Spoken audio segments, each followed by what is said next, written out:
Aujourd'hui, je veux vous parler de la construction de votre autel. Nous pouvons tous regarder notre vie en arrière et voir des moments où Dieu a fait beaucoup de choses. Il nous a protégés d'un accident.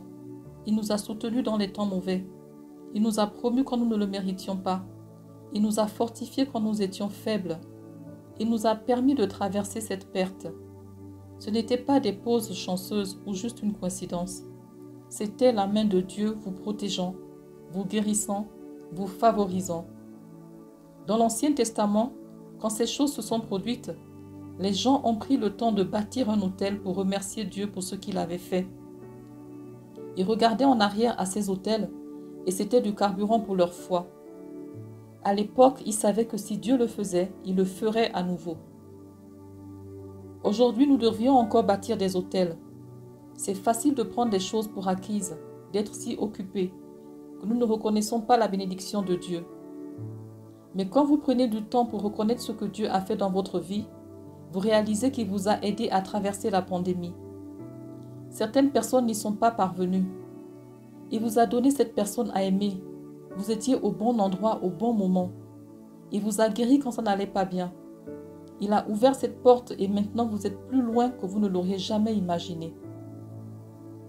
Quand vous vous arrêtez pour dire « Seigneur, je reconnais que telle situation ne s'est pas produite toute seule. C'est ta bonté. Merci pour ta faveur. Merci pour ta miséricorde.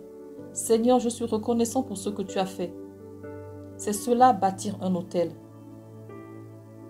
Dieu a dit aux Israélites dans Exode chapitre 20, « Bâtissez des autels dans les endroits où je vous rappelle qui je suis, et je vous bénirai à ces endroits. » Dieu vous bénira là où vous avez bâti des autels. Quand vous remerciez toujours Dieu pour ce qu'il a fait, vous vous souvenez de sa bonté, vous parlez de la façon dont il a ouvert des chemins là où tout était fermé. Pendant que vous le remerciez, Dieu dit qu'il vous bénira. Vous êtes là pour exprimer votre gratitude. Mais quand vous êtes à l'autel, Dieu dit que je serai bon avec vous. Cela soulève la question, est-ce que nous ne sommes pas bénis parce que nous ne bâtissons pas d'autel? Est-ce que nous ne voyons pas la faveur de Dieu parce que nous ne reconnaissons pas sa bonté? Dieu a dit, bâtissez des autels là où je vous rappelle qui je suis. Nous avons tous vécu des situations où nous savions que c'était la main de Dieu. Cette voiture sur l'autoroute aurait dû vous heurter, mais d'une manière ou d'une autre, à la dernière seconde, elle a raté sa cible. Ce n'était pas de la chance. C'était des anges assignés à vous protéger. Alors prenez le temps de bâtir un autel. Ce contrat au travail aurait dû être pour 3 autres personnes qui étaient plus expérimentées. Leur dossier était meilleur, mais au bout du compte, vous avez été choisis. C'était la faveur de Dieu qui vous a fait vous démarquer. Avez-vous bâti votre autel pour cette faveur? J'ai parlé à un jeune couple. On leur avait dit qu'ils ne pouvaient pas avoir d'enfants. L'épouse avait pris tous les traitements de fertilité. Les médecins ne pouvaient rien faire de plus. Mais 7 ans plus tard, contre toute attente, ils ont amené leur petit garçon après le service. À ces endroits où vous avez vu la main de Dieu, qu'êtes-vous supposé faire? Prendre simplement la bénédiction et passer à autre chose? Non. Construisez un autel. Arrêtez-vous quelques minutes pour dire « Seigneur, je reconnais que ta main puissante est à l'œuvre. Je te donne toute la louange. Je te donne tout l'honneur. » Lorsque vous prendrez l'habitude de bâtir des autels, alors vous regarderez votre vie en arrière et vous verrez toutes les fois où vous auriez dû être bloqué, déprimé, vaincu. Mais Dieu a intervenu et il a fait ce que lui seul peut faire. Lorsque vous verrez tous ces différents autels, tous les rappels de la bonté de Dieu, cela ne vous encouragera pas seulement à réaliser que Dieu peut le faire à nouveau, mais Dieu dit qu'il vous bénira sur les autels que vous avez bâtis. Il vous bénira alors que vous allez revenir vous souvenir des bonnes choses qu'il a faites pour vous. Dans Genèse 6, Dieu a dit à Noé qu'il allait y avoir un grand déluge. Il devait construire une arche, un grand bateau de 450 pieds de long, et d'y embarquer 2 de toutes sortes d'animaux. Les inondations sont arrivées. Il a plu durant 40 jours et 40 nuits. Tout fut anéanti sauf Noé, sa famille et ses animaux. Pendant plus d'1 an, Noé était dans ce bateau, enfermé avec tous ces animaux puants, au milieu des odeurs et du bruit. Je suis sûr qu'il était fatigué et prêt à débarquer du bateau. Finalement, les eaux se sont retirées. Après 377 jours, ils ont ouvert la porte à la terre sèche. Noé et sa famille sont sortis. Quelle est la première chose que vous pensez que Noé aurait voulu faire? Organiser une grande fête, une célébration, ou peut-être aller faire une longue promenade, s'éloigner de tout le monde. La première chose que Noé a faite a été de bâtir un autel. Il a pris le temps de remercier Dieu pour leur survie. Je peux entendre ses enfants dire « Papa, nous devons trouver de la nourriture, nous devons construire un abri. » Il n'y avait pas de route, pas de culture, pas de maison, tant de choses importantes à considérer.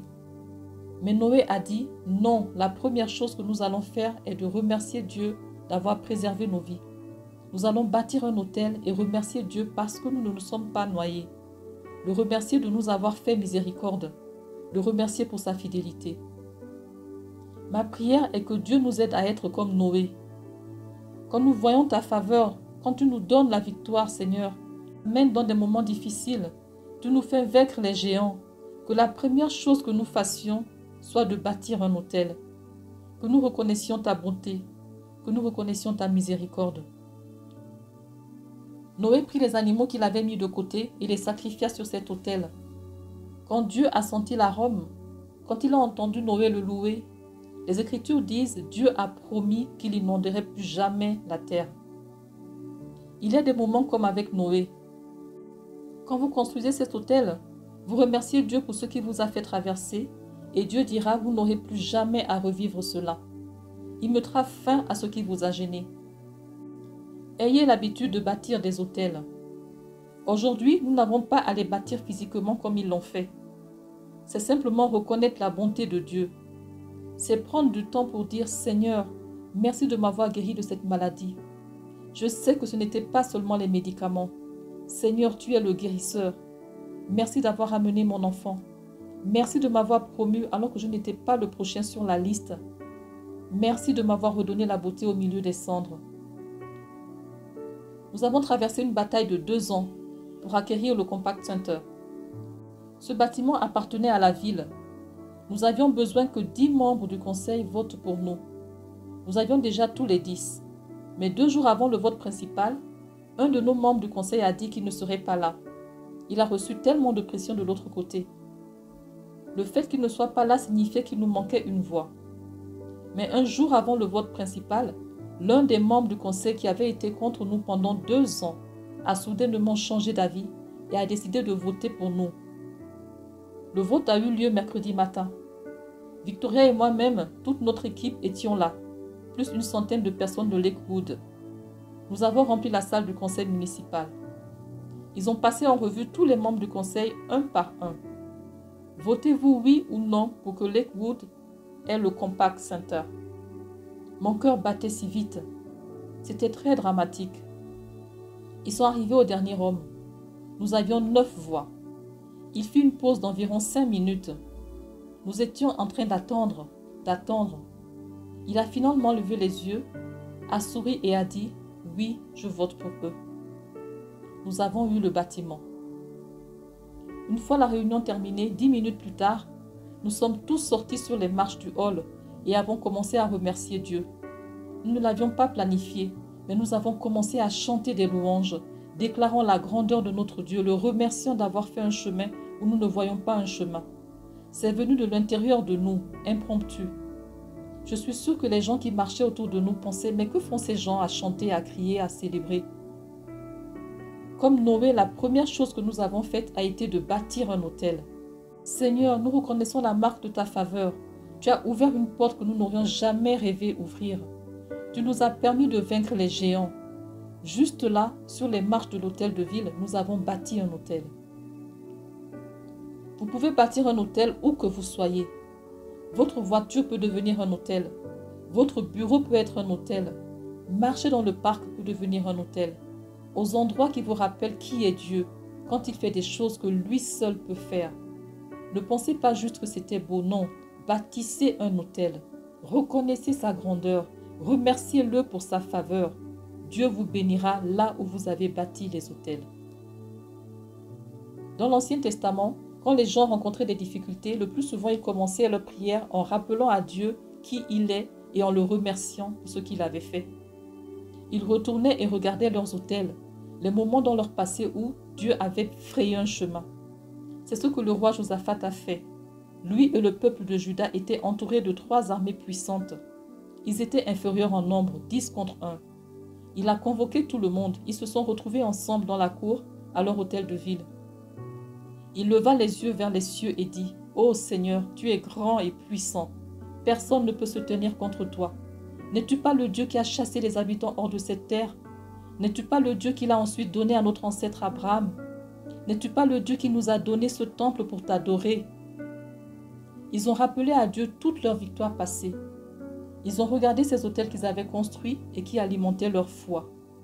Ils savaient que Dieu qui l'avait fait à l'époque le ferait à nouveau. Nous avons tous ces histoires de « Ne suis-je pas le Dieu ?» Quand vous regardez votre passé, vous devez vous souvenir de ce que Dieu a fait. Ne suis-je pas le Dieu qui vous a aidé à traverser la pandémie? Ne suis-je pas le Dieu qui a fait en sorte que vous obteniez ce contrat? Ne suis-je pas le Dieu qui vous a mis au bon endroit où vous avez rencontré votre conjoint? Ne suis-je pas le Dieu qui a ramené cet enfant? Assurez-vous que vous bâtissez des autels, reconnaissant sa faveur, remerciez-le pour sa bonté. C'est là qu'il a promis de vous bénir, sur les autels que vous avez construits. Je célèbre mon anniversaire aujourd'hui comme vous le savez. Savez-vous ce que j'ai fait tôt ce matin, bien avant que le soleil ne se lève? J'ai bâti un autel. Seigneur, merci de m'avoir fait traverser une autre année. Merci de m'avoir donné la faveur, d'avoir ouvert de nouvelles portes, de bénir ma famille, de me garder en bonne santé, toujours smart. Seigneur, merci de me soutenir. Tu n'as pas laissé mes ennemis me vaincre. Je peux dire comme David, par cela je sais que le Seigneur est de mon côté. Mes ennemis n'ont pas pu m'éliminer. Je regarde derrière moi et je vois d'autres hôtels que j'ai bâtis. À l'âge de 7 ans, j'ai eu un accident de voiture et je me suis blessée à la tête. Par la grâce de Dieu, je suis encore ici, juste un peu fou. Dieu m'a aidé à survivre au fait d'avoir été élevé aux côtés de mon frère Paul, un autre grand miracle. Il m'a fait entrer dans une bijouterie où je rencontrais la belle Victoria. Il m'a béni avec 2 enfants extraordinaires. Quand mon père est décédé, Dieu m'a donné de la force dans la tempête. Il m'a aidé à apprendre comment servir dans mon ministère. Maintenant, quand je fais face à des géants et que je suis tentée de me décourager, je peux entendre Dieu dire « Ne suis-je pas le Dieu qui t'a donné le centre compact? Ne suis-je pas le Dieu qui a changé la vie de ce membre du conseil municipal? Ne suis-je pas le Dieu qui a guéri ta mère d'un cancer en phase terminale? Ne suis-je pas le Dieu qui a repoussé ceux 18 roues qui étaient sur le point de t'écraser? Ne suis-je pas le Dieu qui t'a promu alors que tu ne te sentais pas qualifié, qui a fait ressortir un talent dont tu n'étais même pas conscient? Regardez derrière vous, sur tous ces endroits où vous devriez avoir des autels, où le Seigneur a fait des choses inhabituelles, des choses incroyables. Ne les prenez pas pour acquises. Et Joël, c'est génial que tu célèbres un anniversaire, mais bon, tout le monde a un anniversaire. C'est vraiment pas un gros problème. Non, quand vous avez la bonne perspective, c'est un gros problème. Dieu vous a donné le souffle afin de respirer pour une autre année. Il vous a réveillé ce matin.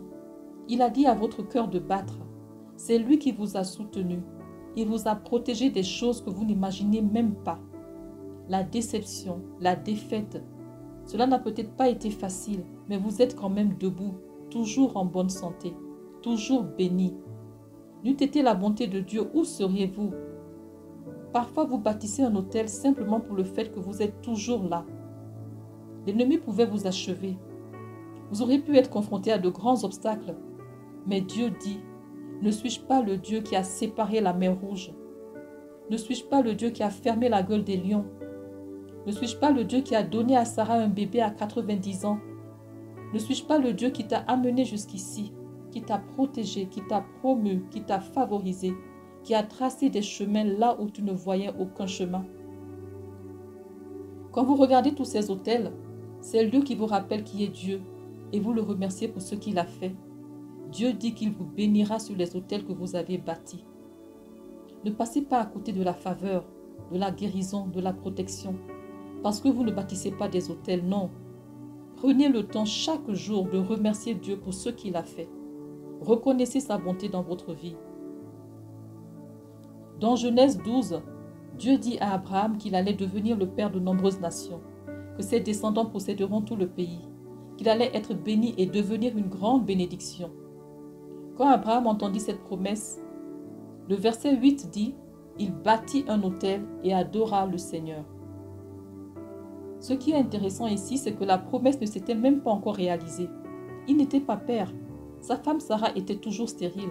Il n'avait pas d'enfant. Il n'était pas grandement béni.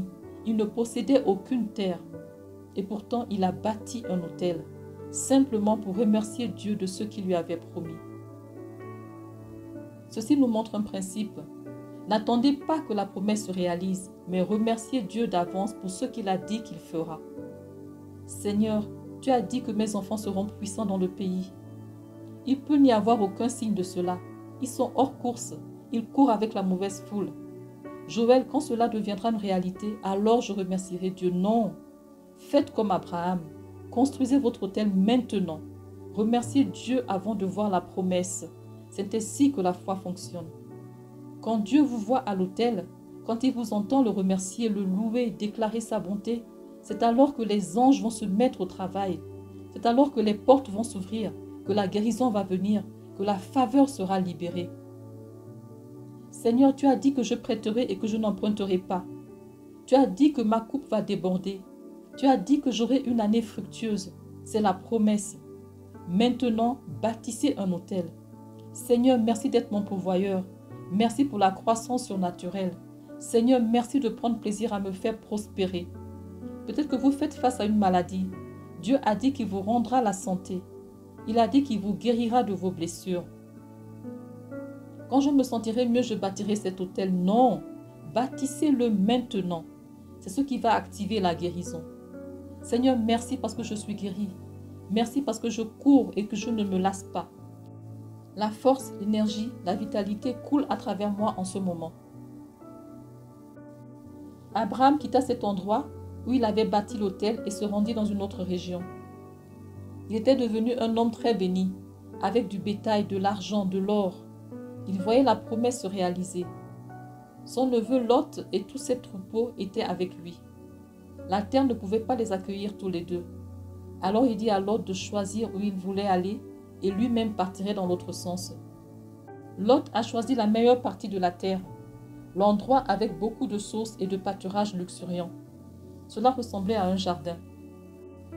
Abraham s'est retrouvé coincé avec tout le contraire. Sa terre était sèche et pas aussi désirable. Cela paraissait injuste. Abraham aurait dû choisir, mais il a pris la grande route. Après cette déception, après le fait qu'il devait recommencer, Dieu vint à lui et dit « Abraham, regarde autour de toi, car aussi loin que tu peux voir, je vais te donner cette terre à toi et à tous tes descendants. » Qu'est-ce qu'Abraham a fait? Les Écritures disent qu'il a bâti un autel à l'Éternel. Il n'avait pas encore la terre, il était découragé, sortant d'une déception, mais il a commencé à remercier Dieu pour ce qu'il avait promis. Il connaissait le pouvoir de l'autel. Ils n'ont pas attendu l'accomplissement pour que la terre devienne la leur. Ils ont remercié d'avance. Le Seigneur a fait des promesses à nous tous. Il a chuchoté des choses dans votre esprit qui peuvent sembler impossibles. Comment pouvez-vous accomplir ce rêve? Comment pouvez-vous vous rétablir? Comment votre famille peut-elle être restaurée? Vous avez la promesse et maintenant faites votre part et bâtissez l'autel. Remerciez Dieu qui soit en chemin. Rappelez-lui sa grandeur. Revenez sur certaines de vos histoires de « Ne suis-je pas le Dieu ?» Personnalisez-les. N'es-tu pas le Dieu qui a ouvert cette porte que je ne pouvais pas ouvrir? N'es-tu pas le Dieu qui m'a fait prospérer malgré la façon dont j'ai été élevé? N'es-tu pas le Dieu qui m'a libéré de la dépendance, qui m'a béni avec un conjoint, qui m'a protégé pendant la pandémie, qui a transformé mon enfant, qui a fait passer ce contrat? Vous regardez les hôtels que vous avez bâtis, vous remerciez Dieu pour ce qu'il a fait. C'est du carburant pour votre foi. Cela aide ensuite à bâtir ces hôtels en regardant vers l'avenir, en remerciant Dieu pour ce qu'il est sur le point de faire. Lakewood a été commencé le jour de la fête des mères en 1959. Mes parents sortaient d'une grande déception. Mon père avait été pasteur pendant de nombreuses années quand ils lui ont demandé de quitter l'église. Il n'aimait pas son nouveau message de foi et de victoire. Mes parents étaient tellement découragés. Ils ont ressenti l'aiguillon du rejet. Cela ne semblait pas juste. Mais Dieu n'aurait pas permis la déception s'il n'avait pas eu de but pour cela. Cela ressemblait à un revers, mais il a vraiment fallu une démarche spéciale pour les faire passer à un nouveau niveau de leur destinée. Il y avait une dame qui possédait un magasin. Elle a dit à mes parents qu'ils pouvaient utiliser ce petit bâtiment pour une église. C'est là qu'ils ont commencé Lakewood, ne sachant jamais ce que Dieu allait faire. La vérité est qu'ils ont dû être mis à la porte. Il a fallu qu'on leur demande de partir. Cela faisait partie du plan divin de Dieu. Au lieu d'être amers, ils construisirent un hôtel. Ils ont dit, « Seigneur, merci pour ce petit bâtiment. Merci pour cette opportunité. » Ils n'ont jamais imaginé que ce serait ce que c'est aujourd'hui. Mais nous regardons maintenant en arrière à cet hôtel qui a été construit il y a 64 ans. Et nous pouvons dire, « Seigneur, merci pour ta fidélité. Merci de nous avoir soutenus. Nous reconnaissons que nous n'avons pas fait cela par nous-mêmes. C'est la marque de ta bénédiction. » Quand les choses deviennent difficiles, je peux entendre Dieu dire, « Ne suis-je pas le Dieu qui t'a donné le magasin d'aliments pour animaux? Ne suis-je pas le Dieu qui t'a soutenu quand les gens t'ont dit que ça ne durerait pas? Ne suis-je pas le Dieu qui a pris les 90 membres de départ et les a multipliés en milliers? Ne suis-je pas le Dieu qui a transformé cette déception en une bénédiction qui vous a amené dans le centre compact? » Quand vous vous souvenez de ce que Dieu a fait, cela vous donne la foi de croire pour les plus grandes choses qu'il a en réserve pour vous. Dans les Écritures, Jacob était malhonnête. Il a trompé son père en lui prenant la bénédiction qui appartenait à son frère aîné Ésaü. Il avait déjà dépouillé Ésaü de son droit d'aînesse. Quand Ésaü l'a découvert, il était furieux. Jacob a dû fuir pour s'éloigner de son frère. Il est allé loin et a travaillé pour son oncle Laban tout en se cachant, espérant qu'Ésaü ne le retrouverait pas. 20 ans ont passé. Jacob a voulu revenir chez lui. Il ne savait pas ce qu'Ésaü penserait. Alors il envoya des messagers pour dire à Ésaü qu'il voulait le voir. Ésaü a accepté. Les deux parties se sont rencontrées sur la route. C'était ce moment incroyable, ce drame. Vous pouvez imaginer à quel point Jacob était inquiet, pensant, « C'est peut-être la fin. Il peut vouloir la vengeance. Il pouvait me détruire, moi et toute ma famille. » Le grand moment étant fait arrivé, Ésaü arriva avec 400 hommes. Je suis sûr que Jacob pensa, « Oh super, toute une armée. » Ésaü marcha et tendit les deux bras pour serrer Jacob. Il l'embrassa. Ils étaient tous les deux en larmes.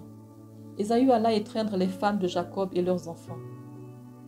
Il y avait le petit Joseph, le jeune fils de Jacob, qui regardait toute la scène. Il s'était tellement inquiété. Il avait entendu parler de la querelle entre son père et Ésaü. Il s'attendait au pire, mais il a vu son oncle Ésaü traiter son père avec une telle gentillesse. Ésaü a dit à Jacob de le suivre, qu'il allait les conduire dans leur chemin de retour. Quand Jacob est arrivé, les Écritures disent « Jacob a construit un autel à cet endroit et l'a nommé Elohim, ce qui signifie le puissant Dieu. » Jacob ne l'a pas seulement pris pour acquis en pensant « je suis chanceux », non. Il a construit un autel et a dit « c'était le Dieu puissant. C'était quelque chose de plus grand que ce que je n'aurais jamais imaginé. » Nous avons tous des moments où nous pouvons dire comme Jacob « c'était le Dieu puissant ». Obtenir le centre compact, le Dieu puissant. Guérison de ma mère du cancer, le Dieu puissant. Vous libérant de cette dépendance, le Dieu puissant. Transformer votre enfant, le Dieu puissant. Vous avez peut-être de grands défis. Laissez-moi vous encourager. Le Dieu puissant est toujours à l'œuvre. Le Dieu puissant est toujours en train de guérir. Le Dieu puissant est toujours en train de séparer les mers rouges, toujours en train de vaincre les géants. Ressuscitons encore Lazare, ouvrant toujours des portes surnaturelles. Chaque matin, quand le petit Joseph sortait, il voyait cet autel que son père avait construit en action de grâce à Dieu pour la résolution du conflit. 30 ans plus tard, maintenant que Joseph était le second en commandement de toute l'Égypte, il y avait une grande famine dans le pays. Ses frères sont venus au palais pour essayer d'acheter de la nourriture. Ce sont les mêmes frères qui l'ont jeté dans une fosse 13 ans plus tôt et l'ont finalement vendu comme esclave. Les frères qui étaient si jaloux au point de le trahir et de lui rendre la vie misérable, maintenant ils se tenaient devant Joseph, mais ils ne le reconnurent pas. C'était sa grande chance pour obtenir sa vengeance. Mais l'esprit de Joseph est revenu à cette scène où il a vu son oncle pardonner à son père. Il se souvenait de l'autel dans leur maison, lorsqu'il le voyait toujours quand il jouait dehors et qui lui disait « Ne suis-je pas le Dieu qui a apporté la paix alors que vous auriez dû avoir un conflit? Ne suis-je pas le Dieu qui a amené Ésaü à pardonner? Ne suis-je pas le Dieu qui a montré à ton père miséricorde pour ses erreurs, le Dieu qui lui a donné une seconde chance ?» Joseph aurait pu se venger. Au lieu de cela, il a traité ses frères comme Ésaü avait traité son père. Il leur a pardonné. Il était gentil. Il les fit tous venir en Égypte pour vivre avec lui. Lorsque vous bâtissez constamment des autels, reconnaissant la bonté de Dieu, le remerciant pour ce qu'il a fait, cela ne vous affecte pas tout seul. Cela affecte aussi vos enfants et vos petits-enfants. Et si Jacob n'avait pas construit cet autel, et s'il avait pensé « Oh, j'ai été chanceux, Ésaü ne m'a pas détruit, je suis content qu'il ait été de bonne humeur. » Nous ne parlerons pas de Jacob, nous ne parlerons probablement pas de Joseph. Est-ce que vous avez raté des bénédictions, des faveurs, des percées parce que vous ne bâtissez pas un autel? À l'endroit où vous bâtissez un autel, Dieu dit qu'il va vous bénir. Mon souhait pour nous tous est que nous bâtissions beaucoup d'autels. Soyez conscient de la bonté de Dieu dans votre vie. Prenez le temps chaque jour de le remercier. Regardez en arrière les grandes choses qu'il a faites. Vous avez eu des fois où vous avez vu le Dieu puissant à l'œuvre, faisant ce que lui seul peut faire. Vous de ces moments de « Ne suis-je pas le Dieu?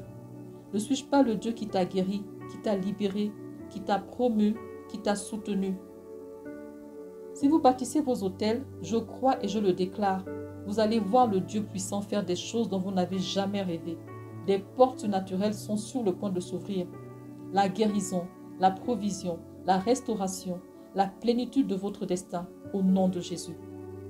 Si vous le recevez, pouvez-vous dire Amen. J'aimerais vous donner l'occasion de faire de Jésus le Seigneur de votre vie. Voudriez-vous prier avec moi? Dites simplement, Seigneur Jésus, je me répands de mes péchés. Viens dans mon cœur. Je fais de toi mon Seigneur et Sauveur. Si vous avez prié cette simple prière, nous croyons que vous êtes né de nouveau.